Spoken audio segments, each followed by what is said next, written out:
Authenticity is the critical element that most guys overlook when they come to me looking for advice about women. They usually ask, why can't I find the right girl? Why can't I find a good woman? Why is it all my relationships suck? Why do they come crashing and burning after 6 months? Why is it all my women seem to be exactly the same as the one I had before, and all my relationships seem to follow exactly the same pattern? Well, that's what we're going to get into today. This is Life 2.0. Let's talk about it.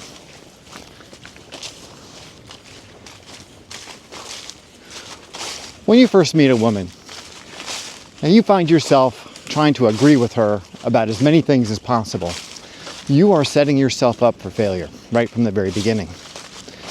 You don't realize it in the moment, but what you're actually doing is turning yourself into a simp. And as we've discussed in many videos in the past, simps don't last long in relationships. You probably won't get to the level of intimacy that you're hoping for. More often than not, you're going to get pushed into a friend zone because she does not have respect for you. Too many guys believe that taking on the persona, the mask of the agreeable, nice guy, that it's going to lead them to the holy land of infinite intimacy. And that just never happens, or at least not for very long.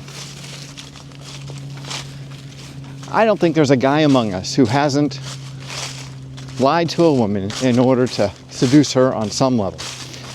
But what we don't realize when we're telling her those lies, trying to convince her that we're worthy of her time and that we're probably a good candidate for some intimacy, is that we're really lying to ourselves. And that's the part that people miss completely. Is that when you give up your authentic self in order to get anything in life, much less a woman, you're cheating yourself out of the real experience that you could be having. Because you can't have a real experience from an inauthentic perspective. If you're going in as a guy wearing a mask, what do you think you're going to get in return?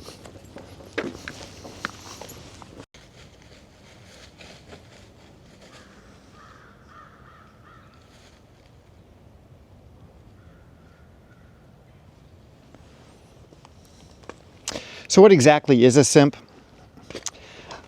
A simp is someone who uses behavior, nice behavior, as a social mask to get what he wants from someone else. It is manipulation, pure and simple. When a guy uses niceness, frequently they will rationalize it in their own heads that they're being kind, that they're giving her what she wants, that they're behaving in ways that create a social contract, if you will, that she should be responding to. And nothing could be further from the truth. If you're going to set yourself up as a manipulator, don't be surprised if you are manipulated, because that's kind of what you're expecting to get. That's what you should be expecting to get. If you think you're going to treat her really nice by doing all those little things that you think she needs you to do in order for her to like you, and then she just strings you along because she's getting everything she wants without giving anything in return, well, why would you expect anything different? I mean, quite honestly. And I believe that's the problem that most men have, is they don't understand, or they don't have the self-confidence to understand that playing a game like that, by putting on airs of being a nice guy, is a form of manipulation. And although I don't think women see it necessarily as such, I think they have an instinct that they sense it from people. It's a sleaziness that you can't really put your finger on, but it makes a person really distasteful. It's like when you're in a sales interview, you know, if you've ever been one of those condo, timeshare things. Oh my God. It's just brutal. It's just absolutely torture to go through one of those things. I did it when I was, in my 20s, because they give you a free, weekend at the beach, but you got to spend half of it with one of their salespeople, and you wish you had never done that. It's all salesy, and when people contact you about, a product or service that they're offering, and if they come at you with that sales breath, you can feel it a mile away, you know, and it's like, oh, this is a manipulation. I know it's a manipulation, and you just want to get as far away from them as possible. And with women, it's kind of the same thing. You know, it's very unlikely that you're going to use a niceness manipulation in order to get yourself laid. You know, and if you do, it won't be for long, because they eventually will see through it. It's just it's just no surprise that you're not getting the kind of relationships that you want if you're approaching them from that perspective. This is plain and simple. The biggest difference between niceness and kindness is niceness is a manipulation, and kindness is doing something for someone because it's what's in their best interest, even if they don't like it. You see what I mean? So you're not trying for their approval. You're not behaving in a certain way to win their approval. You are doing what you believe is right from your authentic perspective without regard for the outcome. She may respond positively to it. She may respond negatively to it. Either way, this is what you're going to do because you believe it's in her best interest. If you're behaving that way, now, she may not like it very much initially, but I guarantee you she will respect you. And that's something a simp will never get, is respect. So let's just say you're a really good simp. Let's say you've got it down to an art. You're what they call an F-boy. You know, I won't go down into the details of that, but you basically are working it. You're a good-looking guy. You are playing the game with the girls. You are working your way up the ladder, getting to the best woman that you can possibly find, and you use all your simping techniques on her, and she falls for it, hook, line, and sinker. She falls in love with you. But who did she fall in love with? Let me just ask you that. And how long are you going to keep up this act? You're going to keep it up for the rest of your life? You're going to go 20, 30, 40 years simping? And how do you think that's going to turn out? You see, simping is a short-term strategy at best. At best. Long-term, it's going to blow up in your face. If you actually meet a healthy, smart, attractive, kind, loving woman that you want to spend a lot of time with, you have got to approach her from an authentic perspective. You have got to be yourself. You've got to come strong with boundaries. You've got to have your own opinions. You've got to have your own ideas. You've got to have your own way of doing things. You've got to have a full life. You cannot go into her just giving yourself all up. It's like the dog getting the belly rubs. When I go visit one of my clients, his dog comes at me strong. And then the minute I walk in the door, he just goes on his back, belly up. And it's kind of a simp reaction. I mean, it's very sweet, you know, he's a dog. But that's what I think about with simps. It's like, man, you just submit so quickly. You're just going to be submitting to this woman on some level just so that she'll rub your belly, if you know what I mean. And that is not a good behavior for a man. I am sorry. I am sorry. I know that you can get some that way, but I just don't think that is the appropriate way for men to behave in public or with women or with anyone. You have got to have your own standards. You've got to have rules that you live by. You've got to have beliefs that you hold in high regard. You've got to have values that mean something. If you don't have any of that stuff, you got no business being with a woman. You have no business being with a woman. Get a dog. Better yet, get a cat. Because, well, I guess a dog would be better, because a dog would teach you some stuff. The cat would just ignore the fuck out of you.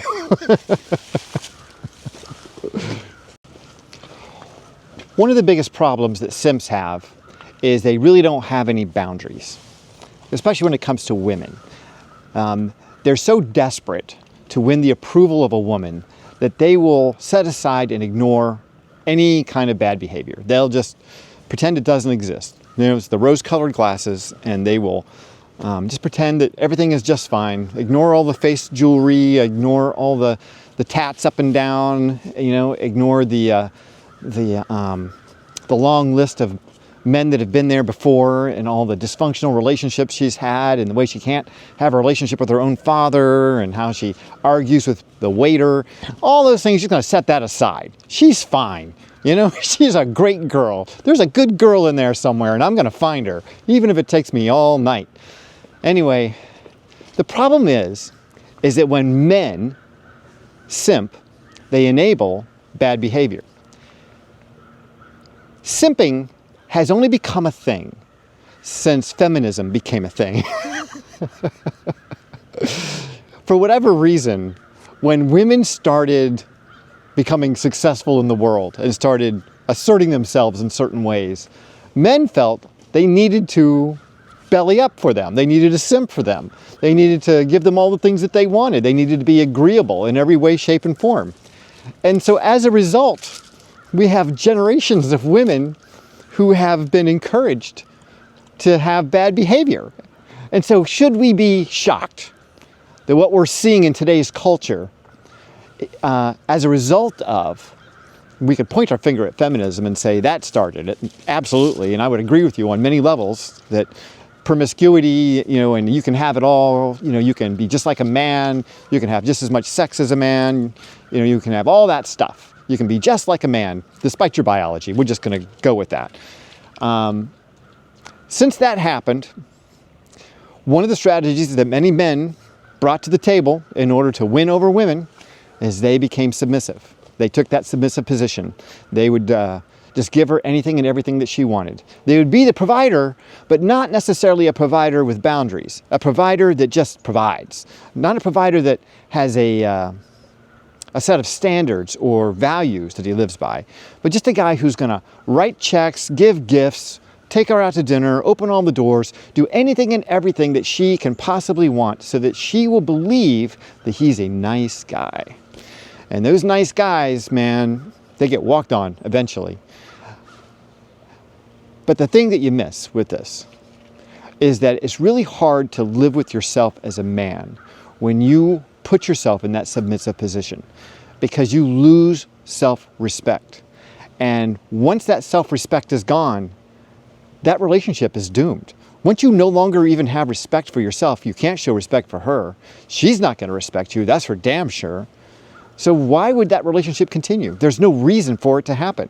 You have gotten yourself into a situation that has only one potential outcome, and that is a divorce or a breakup. And you're going to be the guy holding the bag. You're going to be the reason that the whole thing went south. When you sell your soul, your self-respect, and any modicum of decency to be a manipulative, two-faced person in order to satisfy your carnal needs, at some point after that respect is gone, it's going to be replaced by resentment. You're going to resent her for putting you in this position to be so two-faced.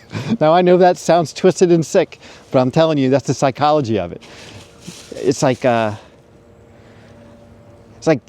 perpetrator blaming the victim. That's basically what it is. And this happens quite often. Psychologists, I can't remember what the word they use for it, but there is a phrase that identifies this. And as a result, you develop a sense of resentment for her and resentment for this relationship. And so then you start acting out in passive aggressive ways. You stop acting like a man. You start acting like a child for the most part, where you will do things intentionally the way she doesn't like it, just to get a rise out of her, just to piss her off. Then you'll be shocked when the relationship comes crashing down around you. You'll say, why did that happen?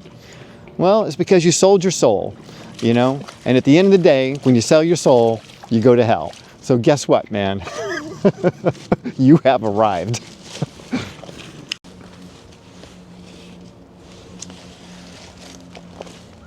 There are always studies being done on what women actually want.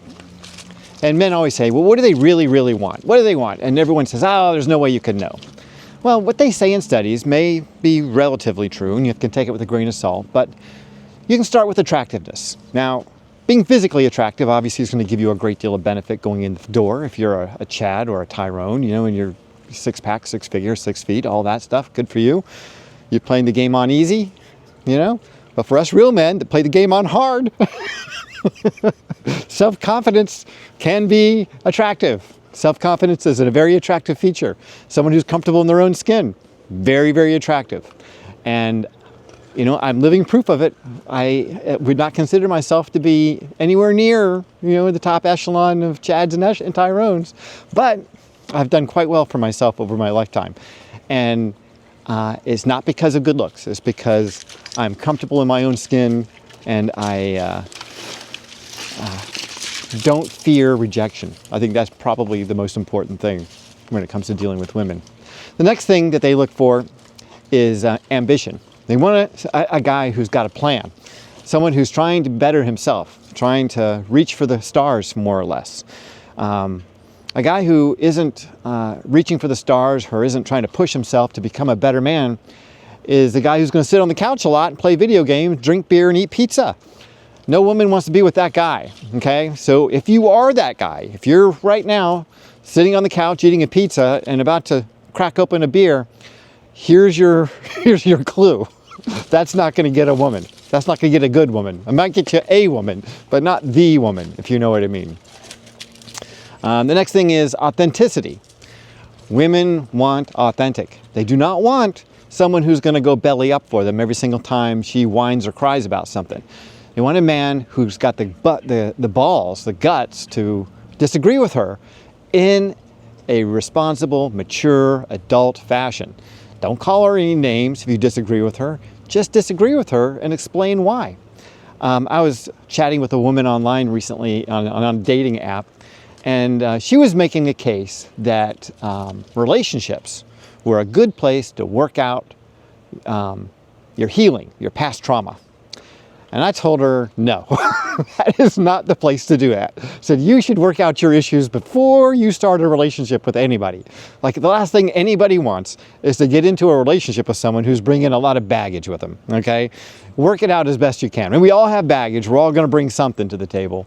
But, you know, that smelly stuff that needs to go through the washing machine, yeah, you should wash that. Clean that up before you bring it into my life, because I don't want you complaining about how your ex was a narcissist or whatever. I don't want to hear that shit. I just don't want to hear it. And how your mother didn't love you enough. You know, we all had problems. We're here now. Let's get past it. You know, it's not the wake that drives the boat. You know, it's the motor that drives the boat. Look forward. You know, don't look back. There's nothing back there that's worth digging up. But authenticity, critical element here.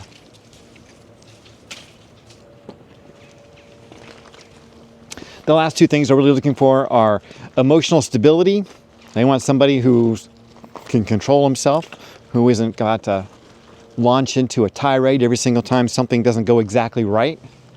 And they want somebody who has a life vision, who's not just ambitious, but they see how that ambition is driving them toward a specific goal, a view for the future.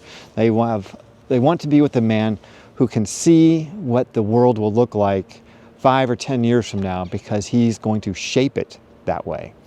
That's what makes women get all weak in the knees. Simping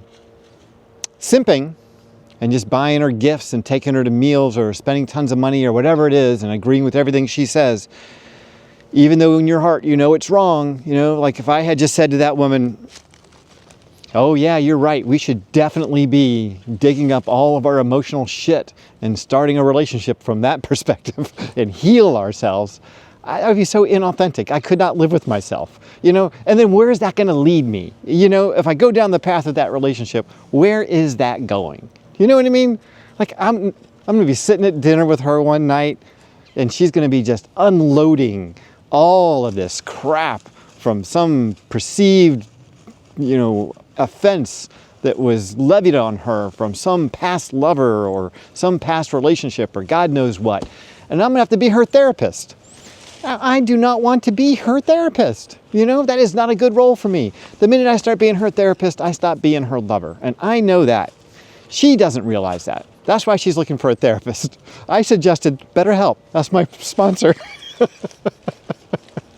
I'm not getting sponsored on this one. I'm just kidding. But yeah, I say, baby, you need to call BetterHelp. You know, call them up and sign yourself up, because you cannot go around carrying around all this baggage into new relationships. That's going to blow up on you, and it's not good.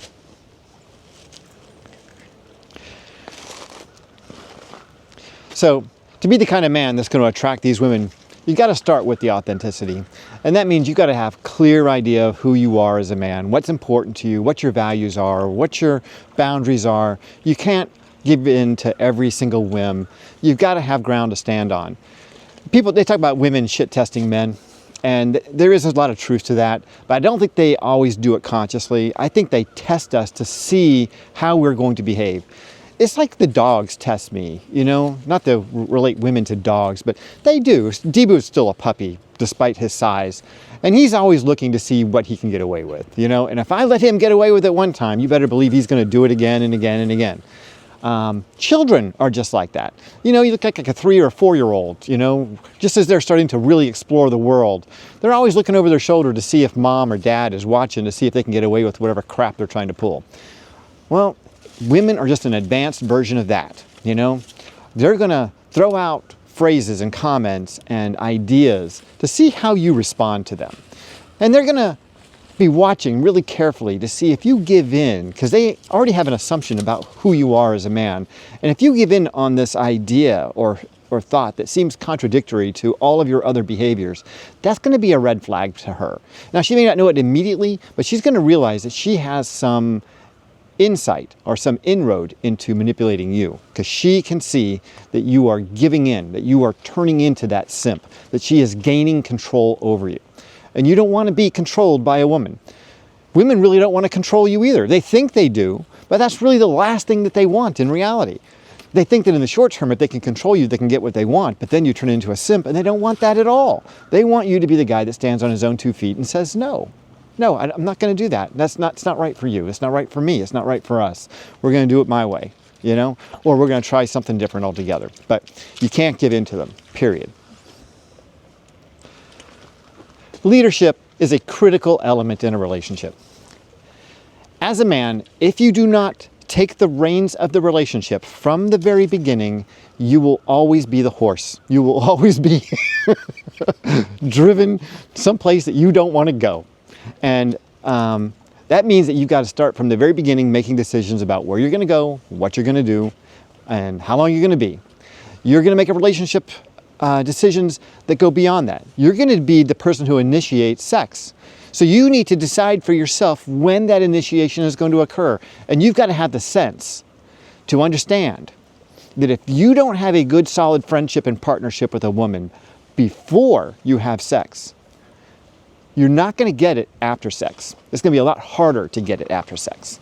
If you don't establish the relationship up front and see that you're with a woman that is got long-term possibilities, that you've got a strong relationship and friendship with her, if you're not going to be her partner as a friend, then being her lover is probably not going to work out.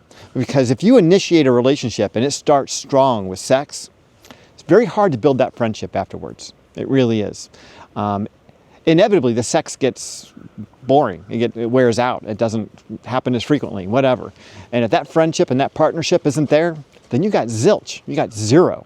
You know. So I strongly suggest that before you go strong into the bedroom, that you go strong into the friendship and partnership thing in this relationship. Keep it tense. You know. Keep the sexual chemistry there. In fact, you know, the longer you can stretch it out, the better, because the tension will build so strongly between the two of you that when you finally do initiate, it's going to be amazing. It's going to be explosive, and it's going to really lay the foundation for a strong, healthy, long-term relationship. But if you do that on the first night, it's not going to go that way. I already mentioned boundaries as a critical element, so I'm not going to go down that path again. You've got to have a life that's worth joining. You don't want to get on a sinking ship, you know? You see that ship is listing off to the side on the dock. You're not like, hey, yeah, let's take that one on a cross-country or cross-ocean cruise. No, you don't want to get on that listing ship. And she doesn't want to get on your listing ship either. If your ship is sinking because you don't got your shit together, don't be out there looking for a woman, okay? You're just going to make your life more complicated than it needs to be. Get your life together. Have a life that's worth sharing. If you don't have a life that's worth sharing, please get out of the game. You've got no business in there. You're just polluting the water, basically. You're creating more problems for everybody. Not to mention more problems for yourself.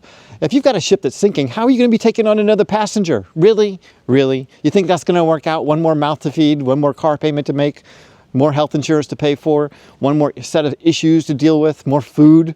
It's just you're just making your life more difficult than it needs to be. Get your life together. Become an adult man, and then look for a woman. If you get a woman before you become an adult man, you're going to suffer. You're going to wish you hadn't. You'll one day look back at that and go, you know something? I probably should have waited. So if you're a guy that is actually looking to have a healthy long-term relationship, here are some things that you can do. Number one, create a healthy life for yourself. Something that you enjoy, that has a future, that you have a vision for. Set some goals. Become ambitious. Start looking for who you want to be in the future. What kind of life do you want to have in the future? Really get clear about who you are as a person and as a man. Decide what your boundaries are. Now, sometimes you don't know what they are until you're confronted with behavior that forces you to create a boundary. But start to imagine that in your mind in terms of the kind of person that you want in your life. I strongly suggest that you create an avatar for this woman so that you know what her characteristics are going to be. Don't go out there just shooting at anything. You need to have some targets in mind. And by creating an avatar, like a list of all her characteristics, what kind of person is she? You know, what's her family like? What's her background like? What's her education like? What kind of career is she into? What kind of hobbies does she have? What kind of music does she like? Just whatever it is that you think is important. What kind of food does she like? You know, what kind of background does she have? You know, any of that stuff. Start putting it down on a sheet of paper and just keep writing and writing and writing and writing. Now, I'm not suggesting that you're going to find someone who's going to fill all of those criteria, but if you've got a pretty good idea of the kind of person that you're writing for, you're thinking about, and you've written down, say, 100 different criteria for this woman, if you can find someone who hits 75 or 80 of them, well, that may be a really good sign. That might be an indication that you've got someone who's pretty close to what you're looking for, maybe close enough to make a commitment. But if you don't know what you're going after, and you're just out there shooting at the first thing that moves, yeah, you're not going to get a lot of kills there. You're not going to win a lot of good trophies. You're going to find yourself going home with the leftovers more often than not. You're not going to get what you're looking for. Become a confident man. You can't change your looks much. You can change them a little bit. You can get a good haircut. You can exercise. You can get fit. But you become confident by knowing yourself thoroughly, by knowing who you are, being confident in your own skin, not giving a damn about what someone else says or thinks about you. You're not seeking validation from anyone or anything. You are self-validating. And when you get to that place where you're validating yourself and you're approving of yourself and you feel confident in your behaviors and what you can do and what you're not going to do, well, life becomes really, really easy and you become a lot more attractive to women. Women do not like guys that are wishy-washy. It's just not going to work. It's not going to fly. And finally, be really clear about what your intentions are with a woman. There was a time, way back in the olden days, when you were going to go date a girl or a woman, young woman, you would have to go talk to her father first. And you would have to come clean with him about your intentions. Now, a lot of people may say, John, that's some old-fashioned bullshit right there. And maybe it is. Maybe it is. But I think that if you can be direct with a woman that you are dating and tell her what you are intending, what you are looking for in a relationship, you're more likely to weed out the bad ones and get only the ones that are interested in what you're interested in. Don't play games. Don't lie. Don't mislead. Don't tell a woman one thing and then do something else. Don't tell her you're looking for long-term love and perhaps a marriage when really all you're looking for is a one-night stand. That's not playing by the rules, man. That's cheating all the way through. And although you may not pay a price for it that night, you will pay a price for it, I promise you. And it won't be something that you're going to be proud of. It'll be something that'll blow up in your face, I guarantee it. All right, you guys, that's all I got for you today. I hope you've enjoyed this video. If you have, please like and subscribe. If you know someone who is a simp, send them this video. No, I'm just kidding. But if you know someone who might be trying to please, over please with women, trying to go overboard to win their approval, whether he knows it or not, he's playing a manipulative game, and it's not good for his mental health or his self-respect or any of that stuff. So send him the video as a friend, as a guy who's trying to help another guy. Anyway, till next time, stay healthy, and if you can, stay single.